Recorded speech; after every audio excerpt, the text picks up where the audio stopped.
Bienvenue dans cette émission du 6 décembre 2024 de cette Web TV sur laquelle je vous propose tout au long du mois de décembre d'ouvrir jour après jour les fenêtres de l'Avent du calendrier des bonnes nouvelles, fussent-elles des bonnes mauvaises nouvelles, tant il est vrai qu'un monde décadent en plein effondrement ne peut pas s'effacer d'un coup de baguette magique sous la lumière des arcs-en-ciel et avec des licornes qui gambadent parmi les bisounours. Non, il y a quelque chose de tragique dans l'époque, mais Dieu merci, nous pouvons avoir confiance dans ce frémissement de plus en plus intense d'un ensemble de choses qui vont assurément dans la bonne direction. J'intitule cet épisode « Un complot à ciel ouvert ». C'est effectivement le titre retenu par nos amis du média indépendant belge BAM, à qui j'ai accordé un entretien récemment, et je dois dire que de toutes les prises de parole que j'ai eu l'occasion de faire au cours des dernières années, celle-ci me semble synthétiser de la manière la plus efficace ce qu'il y a à comprendre au-delà du constat, bien sûr, de la gestion désastreuse, catastrophique, mais en réalité intentionnelle de la crise du Covid. Analyse que j'ai résumée dans les 350 pages, plus de 1000 références à l'appui documentées, sourcées, rigoureuses, du fait que oui, il y avait un plan, oui, il y a eu un phénomène de conspiration multiple, un agenda caché, une opération planifiée et prévue de longue date. Et je partagerai avec vous quelques extraits de cet entretien, avec bien sûr les liens pour aller en prendre connaissance si vous le souhaitez sur les différents canaux de BAM TV. Faisons un tout petit point d'actualité, puisque aujourd'hui, 6 décembre, la Saint-Nicolas, espérons que cela soit de bon augure, eh bien avait lieu l'audience du procès d'Ursula von der Leyen et des complices de Big Pharma qui ont pillé les finances publiques en mettant en danger la santé de la population. Conférence de presse demain, qu'il vaudra bien sûr la peine de suivre attentivement. Et puis, des spectateurs de cette chaîne m'ont fait remarquer que j'avais omis de mentionner que Florian Philippot et les Patriotes étaient partie prenante à la procédure, c'est vrai, avec un ensemble d'autres collectifs, on peut penser à Verity France, mais donc rendons à César ce qui est à César, Florian Philippot est effectivement le seul homme politique français qui se soit mobilisé sur cette affaire. Réaction intéressante en France quant à la prise de parole scandaleuse, consternante, ignoble, perverse, psychopathe d'Emmanuel Macron, qui grosso modo a expliqué qu'il n'avait rien à se reprocher mais que personne ne le comprenait, rebondissant sur la parole de Brigitte Macron qui quelques jours auparavant avait estimé que les Français ne méritaient pas son mari comme président, ce qui est vrai, mais pas dans le sens où elle l'entendait, et Alain Houpert qui fait partie des rares braves parmi les parlementaires, il est sénateur de la Côte d'Or, a fort bien résumé cette intervention absolument scandaleuse du chef de l'État, disais-je, en disant « Le président exige un gouvernement de rassemblement ». Lui qui incarne si bien la division, stigmatisation des oppositions, des gilets jaunes, des non-vaccinés, mépris du Parlement, lui qui a passé 7 ans à insulter le pays, exige le respect. Une allocation lunaire et effrayante. Alors certains auteurs s'en donnent à cœur joie, dont Avner Solal, qui interpelle le président en disant « J'ai appris que vous cherchiez un nouveau Premier ministre, ne cherchez plus, je vous l'ai trouvé ». Et puis ce très bon résumé au sujet de Macron et de son mouvement. L'histoire se souviendra de l'ironie de cette époque où un pays a été mis en arrêt par un gouvernement qui se nommait En Marche, puis mis à mort par ce même gouvernement qui s'était baptisé Renaissance. Et là, nous sommes au cœur des procédés pervers visant à générer la sidération dans la population. Je vous rappelle ma conviction que nous sommes dans une expérience pédagogique à grande échelle. La seule manière d'éviter la répétition de la perversité à laquelle nous sommes exposés une fois de plus, c'est que suffisamment de personnes ouvrent les yeux au sein de la population. Donc je pense que c'est un entraînement à large échelle. Certains tardent à ouvrir les yeux, mais nous pouvons néanmoins espérer que cela soit le cas tôt ou tard. Et plus les dégénérés qui nous gouvernent montrent leur vrai visage, plus cela favorise bien sûr cette prise de conscience. Autre confirmation en provenance de Roumanie, vous savez que Georgescu était arrivé en tête du premier tour de l'élection présidentielle. Il a un agenda très clair quant à soustraire la Roumanie au globalo-fascisme piloté par les États-Unis et l'OTAN, eh bien voilà-t-il pas que la Cour constitutionnelle roumaine a annoncé qu'elle annulait purement et simplement l'élection présidentielle. Alors Régis de Castelnau en tire la conclusion qui s'impose, il ne se cache même plus, le fascisme est déjà là, oui, mais il devient de plus en plus visible, ce qui rend la prise de conscience pédagogique possible. Portons encore nos regards vers l'Allemagne, puisque un homme politique allemand, Marcel Luthe, a porté plainte pour mensonge contre le gouvernement allemand au sujet de la gestion du Covid, plainte pénale contre toute une série d'hommes politiques reposant sur des soupçons de fraude, de coercition, de coups et blessures. C'est un ancien député berlinois et actuel chef du syndicat de la bonne gouvernance. Nous allons suivre cela de près, mais donc voyez comme cela bouge et bouge et bouge sur tous les fronts. Donc haut les cœurs, ne perdons absolument pas confiance, résolution, détermination. Il y aura encore des moments difficiles à traverser, mais si nous restons fixés sur l'objectif qui est permettre de laisser mourir ce monde obsolète, toxique, pervers, indigne de notre humanité et de nos aspirations pour nous-mêmes et pour les générations futures, eh bien nous pouvons rester sereins face à l'adversité. Je partage maintenant avec vous les quelques extraits de cet entretien et vous trouverez en fin d'émission le lien pour, si vous désirez en prendre connaissance et le faire circuler. Je crois que c'est un bon outil précisément pédagogique de décodage compréhensif de ce qui nous arrive pour aider les personnes qui s'interrogent encore sur la gravité de ce à quoi nous avons été confrontés de franchir ces petits pas supplémentaires dans la bonne direction. À bientôt. Merci.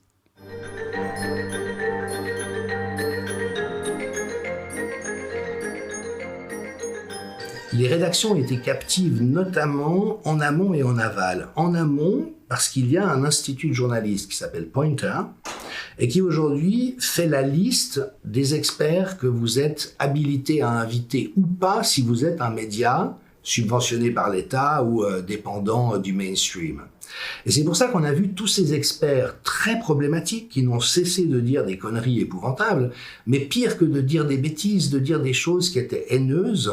Raphaël Enthoven a comparé les antivax aux pédophiles, ouvertement dans une tribune, et ce gars va sur tous les plateaux en France, alors qu'il n'a pas de doctorat en philosophie, il n'a aucune compétence particulière, et il est invité partout. Qu'est-ce qui fait qu'on l'invite lui et qu'on exclut un Christian Perron ou un Martin Zizi qui a été épidémiologiste en chef des forces armées belges? Eh bien, c'est que vous avez des organismes comme Pointer en amont qui vous disent qu'il est licite ou pas d'inviter. Et les rédactions qui ne se soumettraient pas à ça auraient tout un ensemble de problèmes. Et puis en aval, vous avez des organisations comme NewsGuard, qui est une autre création de l'État profond. On retrouve plusieurs anciens directeurs de la CIA dans son conseil d'administration, et qui, lui, dans un partenariat avec Microsoft et d'autres acteurs mondiaux, donne un rating, donc un barème de fiabilité des médias. Et en fait, sur la base uniquement de la soumission à la doxa. Donc la RTBF, qui est épouvantable officine de propagande pour l'État profond, est évaluée comme étant optimale en termes de fiabilité des informations. Puis des médias indépendants comme BAM, Kairos ou d'autres sont considérés comme étant très problématiques. Et donc, vous voyez, c'est vraiment pris en étau d'une manière où après... alors les rédactions qui de toute manière sont infiltrées par l'OTAN et la CIA, mais tous les journalistes ne le sont pas, et beaucoup d'entre eux n'ont pas conscience de ce à quoi ils participent, mais sont en quelque sorte contenus dans de l'autocensure. Parce que qui a envie de se voir qualifié de médias complotistes, avec l'impact sur les annonceurs et la perte de revenus publicitaires? Et donc là, vous avez de l'autocensure indirecte, et tout ça fait partie, comme vous l'avez souligné, des stratégies de guerre de 5e génération, dont la caractéristique est que le champ de bataille est votre esprit. Pour celles et ceux que ça intéresse, il y a tout un manuel de l'OTAN d'ailleurs, qui s'appelle « La guerre cognitive », et qui, là encore, quand on prend simplement le temps de lire, tout est accessible, donc il n'y a rien de caché.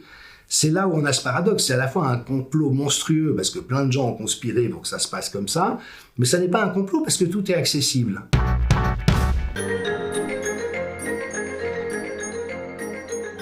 Le fait qu'il y ait une tentative de coup d'État mondialisé, pour moi, elle est très vraisemblable, tout simplement parce que les acteurs concernés le disent. Klaus Schwab dit très ouvertement dans le projet du Forum économique mondial, notre but, c'est de veiller à ce qu'une petite élite de gens super intelligents et qui connaissent bien le monde, vu que c'est eux qui ont le pouvoir réel, se substituent à la souveraineté des populations et des États. Donc au fond, l'intention du coup d'État, il ne s'en cache même pas. Et comme c'est des gens qui ont les moyens, vous savez, c'est cette autre parole de Philippe de Villiers qui disait, mais à propos du groupe Bilderberg, qui est un groupe semi-secret où des grandes décisions se prennent, qui après sont appliquées par les gouvernants dans les différents pays, Philippe de Villiers disait, mais ils n'ont pas besoin de conspirer, c'est eux qui ont le pouvoir. C'est eux qui décident.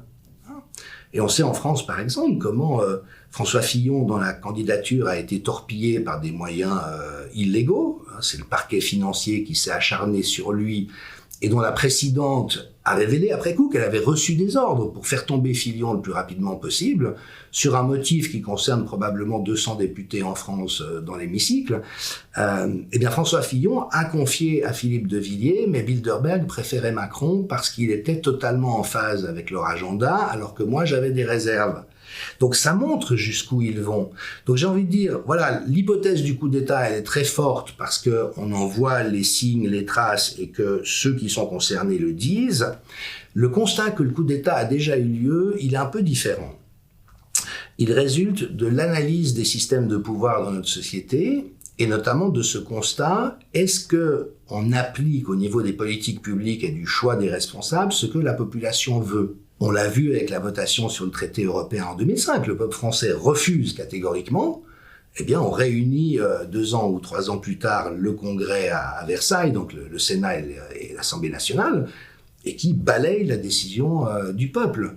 Donc, la réalité aujourd'hui, c'est que nous ne sommes déjà plus dans des systèmes démocratiques, ça n'est plus la volonté des populations qui décident des politiques nationales.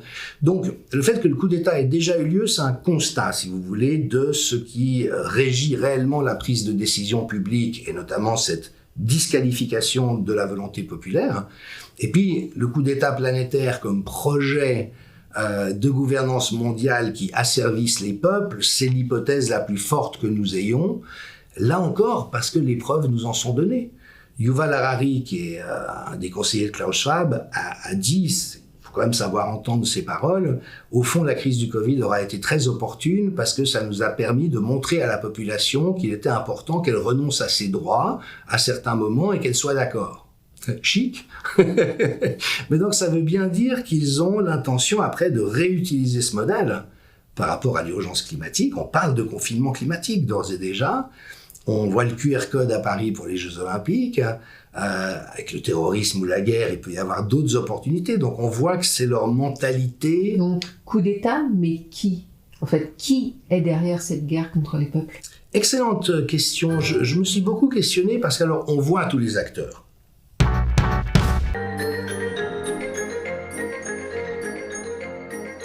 Et qu'est-ce qui fait que les pays du monde ont confié à M. Gates une responsabilité pareille ? C'est déjà hyper questionnant. Donc on voit des figures comme ça. David Rockefeller avait dit il faut que nous nous substituions au gouvernement et aux États-nations.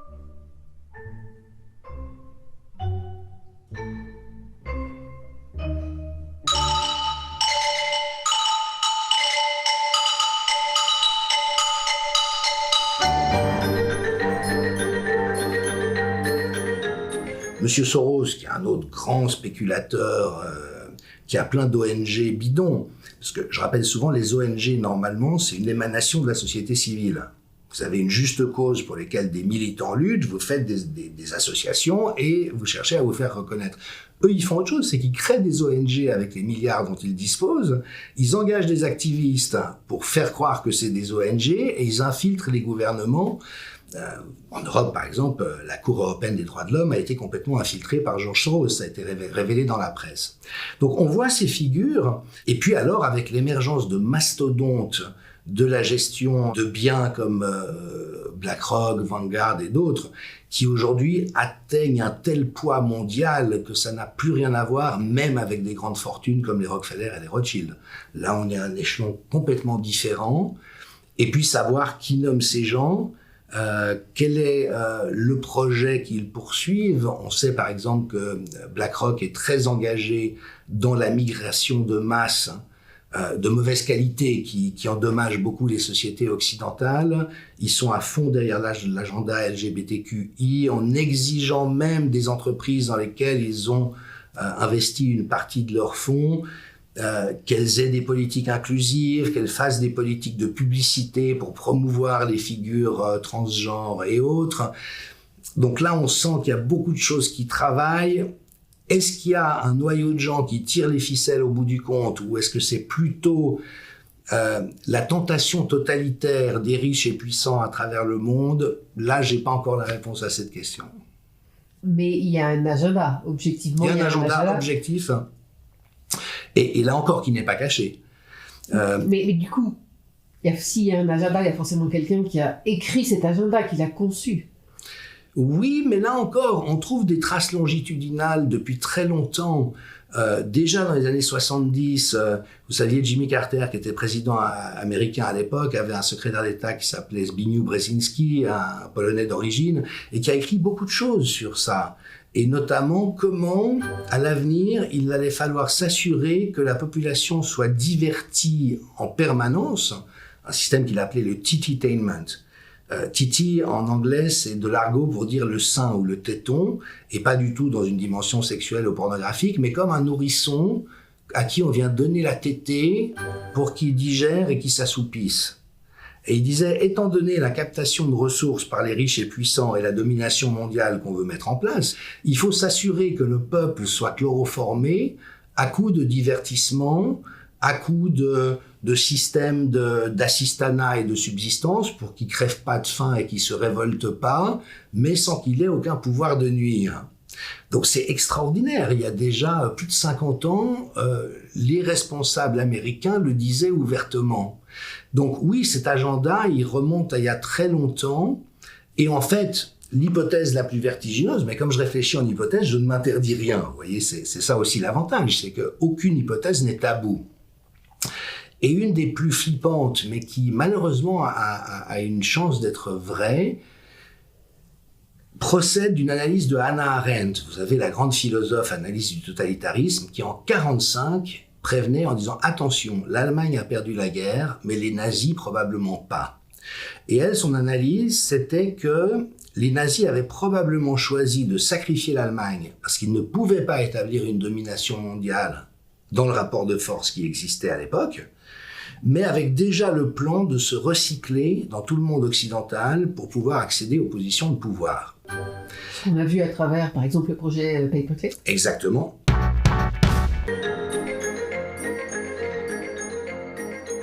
Évidemment, on a été accusé à haute dose d'être complotiste. Ça faisait partie de l'intoxication. Mais au fond, ce que j'ai beaucoup entendu de mes collègues dans la résistance, entre guillemets, c'est « oui, ils sont corrompus, c'est évident, mais bon, c'est quand même pas un complot ». Parce qu'au fond, il y a quelque chose d'inconfortable à se dire « on est dans un piège diabolique qui a été pensé et préparé et qui, oui, est une conspiration massive ». Et comme moi, je m'interdis pas cette pensée sans non plus être obsessionnel, je me dis quelles sont les hypothèses en présence. Ben à partir de tous les éléments que j'ai rassemblés, aujourd'hui, c'est évident qu'il y a des conspirations. Fauci aux États-Unis a ourdi au moins 15 conspirations pour camoufler l'origine du virus, pour torpiller les traitements précoces, pour faire croire que les masques et la distanciation sociale étaient nécessaires. Il vient de reconnaître qu'il n'y avait aucune justification scientifique à la distanciation sociale, et de dire, mais au fond, non, je me souviens même pas d'où c'est venu, mais à un moment donné, on a commencé à dire ça, et donc nous, on s'est dit peut-être que ça peut aider. Ça, c'est des conspirations. C'est des conspirations au sens littéral. Donc, comme moi, j'ai pas de tabou par rapport à ça, je me dis, il peut ne pas y avoir de conspiration, c'est juste une convergence d'intérêts véreux et mafieux, et il y a personne qui pilote tout ça. Mais je ne m'interdis pas de penser, non, attendez, ça a été préparé depuis 20 ans, et si on voit effectivement toutes les étapes, à ce moment-là, c'est plutôt cette hypothèse qui fait sens. Mais je sens que du côté de la résistance, il y a encore un inconfort par rapport à ça. Parce qu'au fond, si on tire les conclusions de ce qui a l'air d'être le plus plausible à l'heure actuelle, effectivement, ça va encore plus loin que ce que ceux qui sont catalogués de complotistes ont imaginé. Et aucun d'entre nous n'a envie d'ouvrir les yeux sur un monde dans lequel nous serions captifs de gens aussi psychopathes et prédateurs globaux, selon l'expression d'un psychiatre américain, parlant de Fauci, Gates, Soros, Klaus Schwab et tout ça, il dit c'est des prédateurs globaux, c'est des psychopathes. Et c'est des gens qui sont totalement débridés dans leur soif de pouvoir et d'argent et leur envie de maltraiter les populations. Et si c'est vraiment ça l'hypothèse valide, ça veut quand même dire qu'on a un sacré souci à se faire. Et même dans la résistance, les gens préfèrent rester dans non, ils sont corrompus, ils ont été maladroits, mais ça va quand même pas jusque-là. Moi, j'ai l'impression que tout pointe plutôt aujourd'hui dans l'hypothèse que oui, ça va probablement jusque-là.